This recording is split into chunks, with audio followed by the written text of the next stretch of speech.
Hello, everyone, and welcome in to another episode of the RTI Podcast. I am Nathaniel Rutherford, the managing editor of RockyTopInsider.com, and this podcast will be a special interview podcast, so it won't be Ben McKee and I talking about Tennessee football and Tennessee basketball, but there should be one of those coming up later this week as well. But this is a special interview podcast with Jon Blau. He covers Indiana athletics for the Herald-Times in Bloomington, Indiana, and I brought him on here, obviously, to discuss Tennessee and Indiana in the TaxSlayer Gator Bowl. So without further ado, here is my interview with Jon Blau.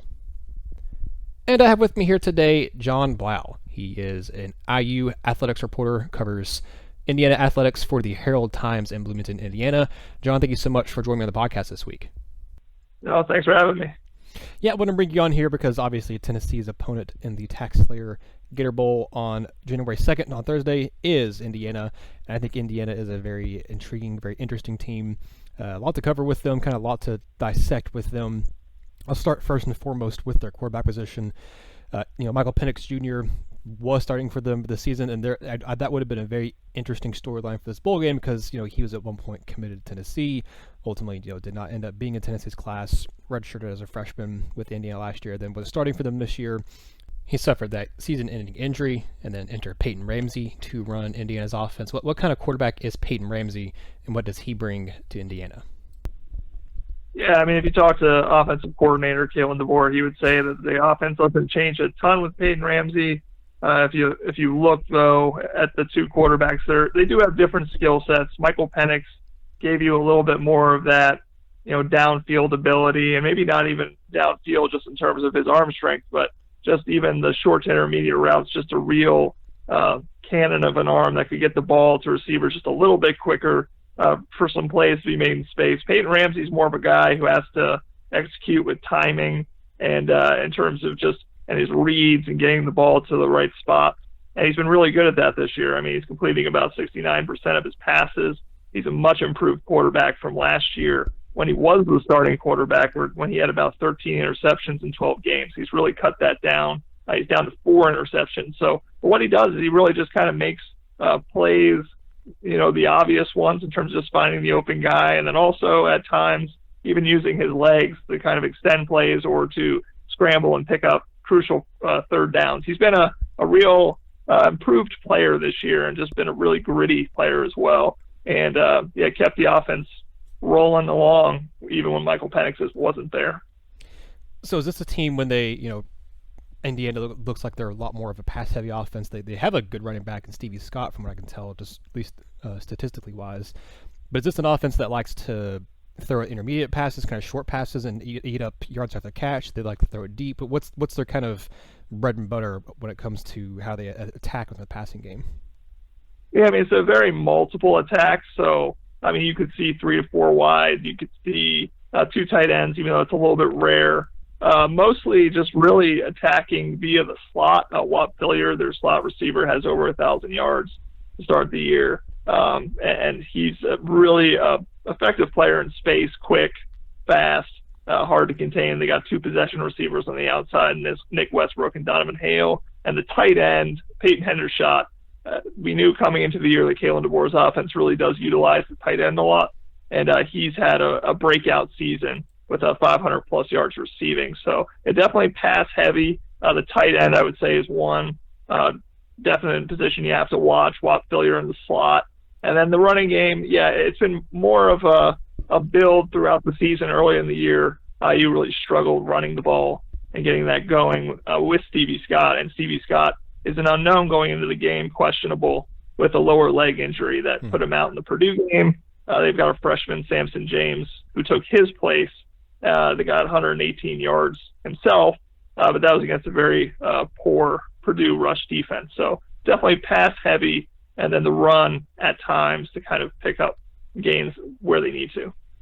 You mentioned the offensive coordinator there, DeBoer. Obviously, the big headline for him is that he's going to be a head coach soon.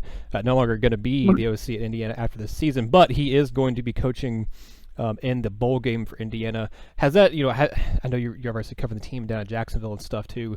Has that really changed? Has there been any kind of dynamic change? Has there been any kind of, added, just kind of big responsibility? Because I know Jeremy Pruitt, when he was hired as Tennessee's head coach, he obviously stayed on as Alabama's DC for their playoff run and an eventual national championship in 2018, or I guess the end of 2017 season. How have things kind of changed, or has there really been any change with DeBoer and Indiana's offense? Yeah, I mean, the thing that DeBoer says is lucky for him is that Fresno State is on the West Coast, so he's able to work on his IU stuff in the mornings and afternoons, and obviously going down to Jacksonville now, they're practicing and all of that. And at night, he can do some more work with Fresno State. So kind of balancing both roles, trying to get going where he can. It's a little bit of a recruiting dead period, so it's not like he can visit people at home right now. So that allows, a little bit of makes it a little more advantageous and not as big of a problem for him to be doing the stuff he is with IU. Obviously, you can FaceTime and do some of that stuff. But, for the most part, just kind of going status quo with the offense with Kalen DeBoer calling the plays, which is what Tom Allen wanted. Kalen DeBoer wanted as well. They've had a really great year together, 9 games of 30-plus points, which tied a record for the program. So they want to finish it off strong, and I think everybody's very appreciative of Kalen DeBoer for staying on for the bowl game and being willing to do that because, it definitely is a workload that he's taken on right now to make that happen. Defensively, looking at what Indiana does, it seems like teams have had a decent amount of success being able to run the ball against them. It seems like passing-wise, they haven't been able to force a lot of turnovers there. 20 touchdown passes. They've allowed only 5 interceptions. When Indiana's on defense, what is the one thing they do best, and what is the one thing that you would say is their biggest weakness on defense? Yeah, defensively, they're just a very young defense. I mean, they have a lot of freshmen and sophomores that are playing on that unit, so they're susceptible to some big plays through the pass, and the reason for that is because they blitz a lot.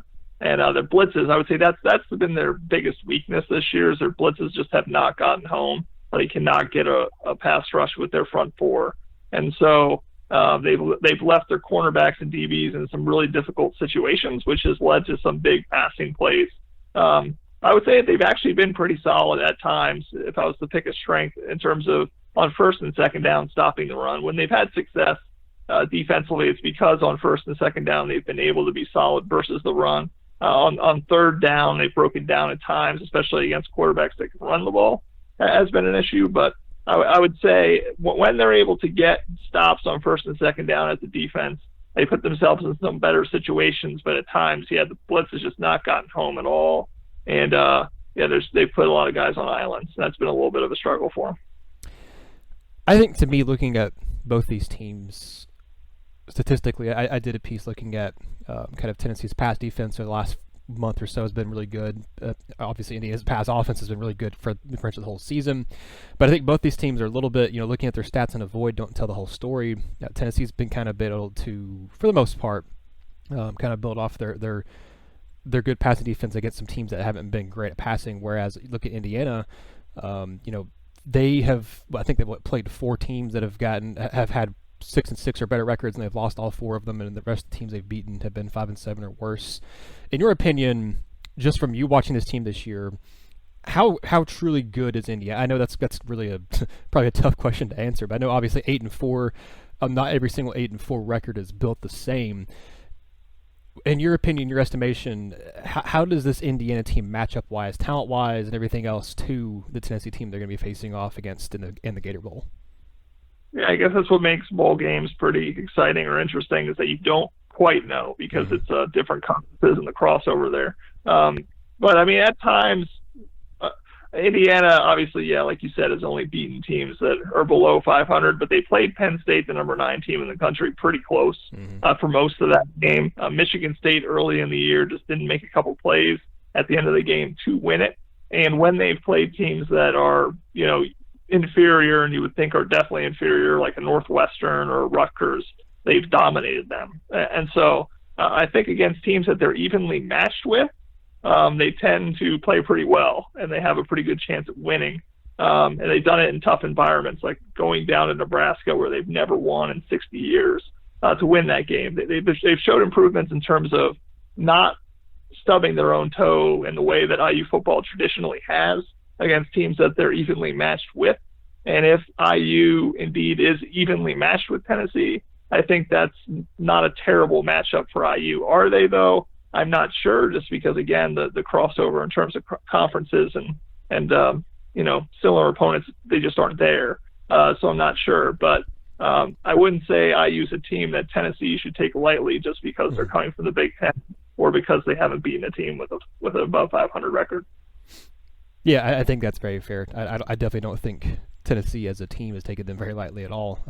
I think, as you mentioned, there's a lot, especially on offense, that Tennessee is going to need to prepare for. A lot of good offensive weapons. I mean, looking at their stats, I mean, they have 4 different guys with 500 receiving yards. I think 6 guys with 22 or more catches. I mean, that's a lot of offensive firepower. Even if it has come against some weaker teams on the schedule, that's still a lot of offensive firepower that Tennessee hasn't really faced in a while. A lot of the teams that Tennessee's faced over the last month have been more run heavy, not nearly as pass heavy, and not really as talented as in the pass catching core, as you're going to see with Indiana in this game.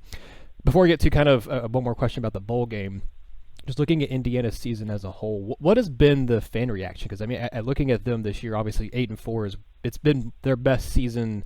I can't remember when I looked it up. It's been their best season in a while, I know. They're looking for their first bowl victory, I think, since 1991. First bowl game back since 2016. They were ranked this season, I think, for 1 week, which is the first time they've been ranked in a long time, too. What's been the fan reaction to this season for Indiana? Yeah, I mean, it's interesting because I think the people that are big IU supporters and IU football supporters have been extremely excited about this season with what IU's been able to do.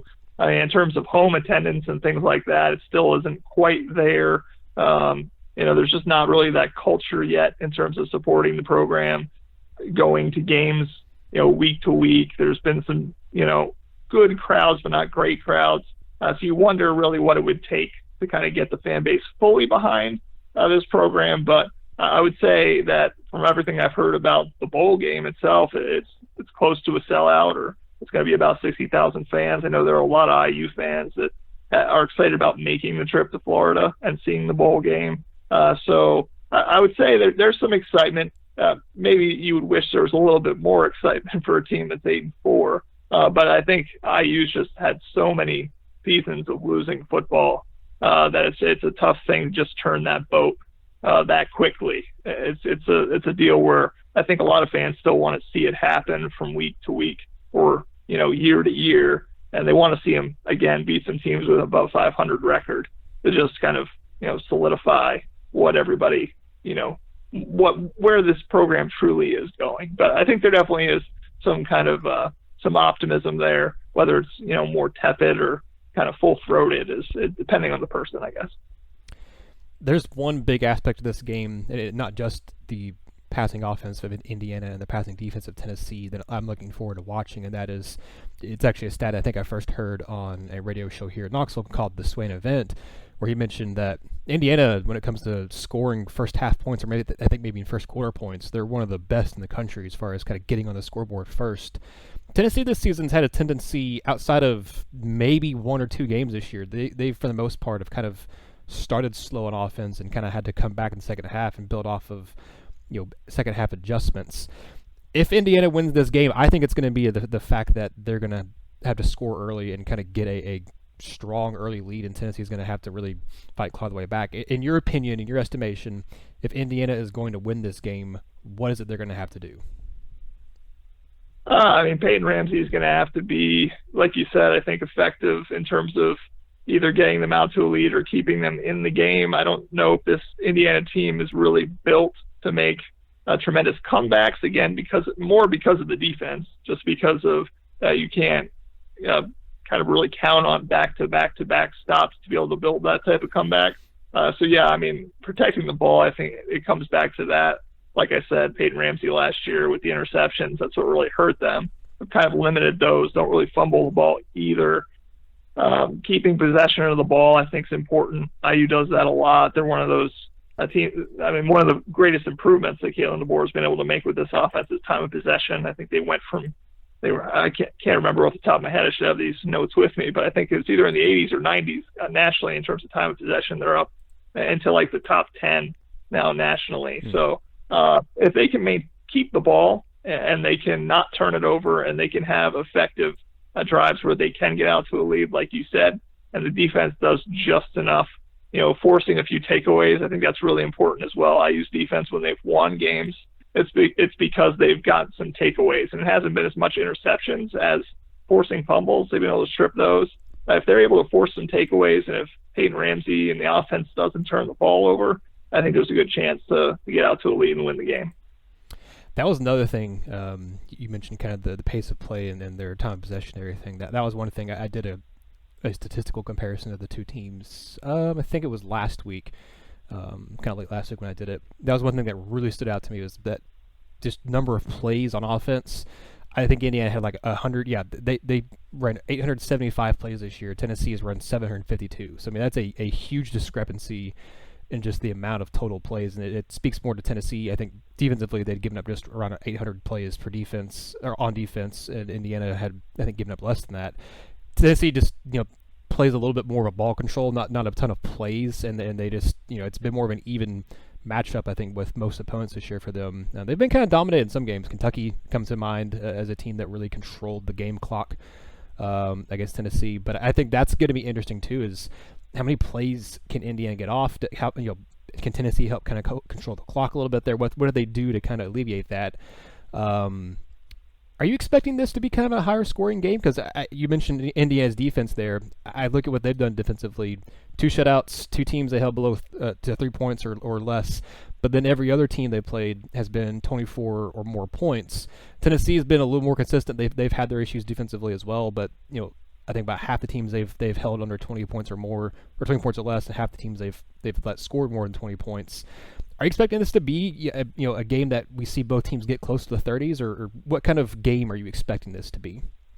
Yeah, I mean, if IU is going to win this game, I think it has to be a high-scoring game. I just don't know defensively. I know Tom Allen maybe gets a little more involved in the schematics of it, and maybe they have a little more time to figure out some wrinkles and things like that defensively. So maybe I'm wrong, but I think if IU is going to win this game, it has to be high-scoring.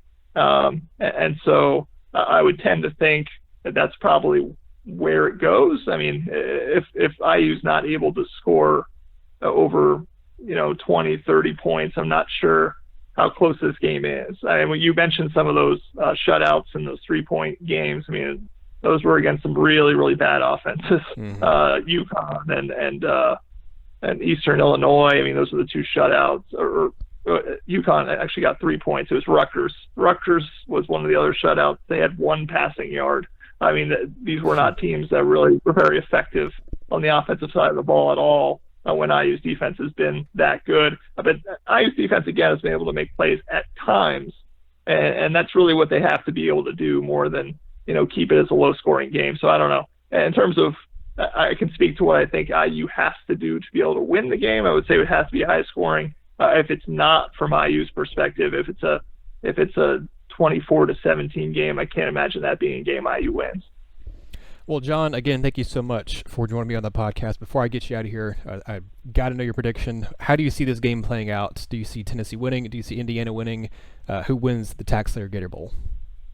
Oh, I hate predictions. Predicting the future. I don't see the future. I made one prediction though because I was forced into it by my newspaper chain, and I said 34-31 Indiana, just because I don't know. Peyton Ramsey's named after Peyton Manning, and he's playing against Peyton Manning's old school, and Kalen DeBoer's back, and they'll figure out something. I don't know, but yeah, that's kind of my guess. But it is a total guess, and I don't claim to really know that that's going to be the truth, obviously.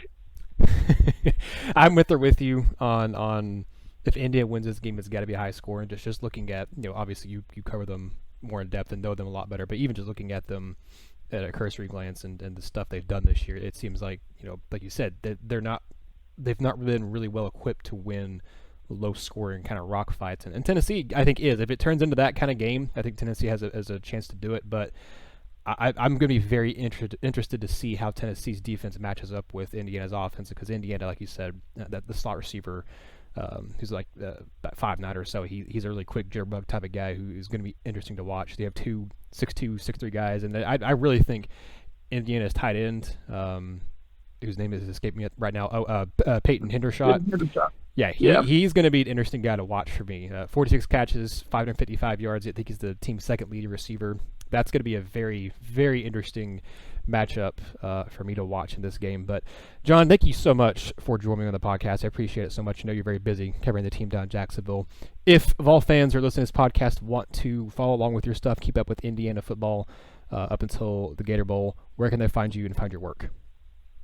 On Twitter, it's at Jon_Blau, Jon, B as in boy, Lau. And then on Herald-Times Online, got a little tripped up there, HeraldTimesOnline.com, or at the HoosierSportsReport.com is our blog. So my work is there. Awesome. Well, Jon, thank you so much. I appreciate it very, very much.